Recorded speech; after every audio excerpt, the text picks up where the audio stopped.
Busing immigrants is working as accidental humanitarianism. Political stunt is bringing attention to a problem and cities can help. Sending busloads of recently arrived immigrants from the Texas border to New York, Washington, and now Chicago is indeed a political stunt, but it is working.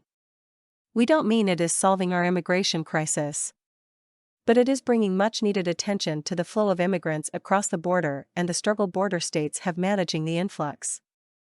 In a demonstration that common ground is possible, the city of El Paso is joining the efforts and coordinating with the state government. Cities all over the country can and should help in this endeavor. Back in April, when Governor Greg Abbott announced his plan, he said that Texas was overwhelmed by hordes of illegal immigrants. His purpose was to send migrants to the United States Capitol where the Biden administration will be able to address their needs more immediately. Since then, more than 9,200 immigrants have been bussed out of Texas at the cost of $12 million. The ploy was called horrific and inhumane by New York Mayor Eric Adams.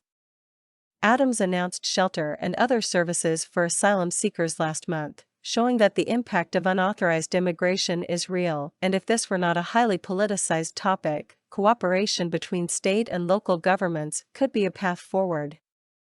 While Abbott wants to put unauthorized immigrants in Biden's front yard or in the hands of Democratic mayors, the immigrants he is busing have already been processed at the border by federal authorities. Some of them have credible asylum cases, and many have networks of relatives, and may be a job waiting for them. Others still need help. By the time they arrive in these large cities, the need for humanitarian help is reduced. The trips are voluntary and, after enduring threats, violence, hunger and extortion, a free trip to New York with air conditioning and FEMA food packages is more than welcomed, as our reporting revealed last April. So Abbott's actions, in this case, are accidentally humanitarian. Currently, most of the unauthorized immigrants allowed to enter the country are coming from Venezuela, Cuba and Nicaragua, 3 countries under authoritarian rule. Those coming from Mexico, El Salvador, Honduras and Guatemala continue to be expelled under Title 42, a Trump-era pandemic policy that should be revoked.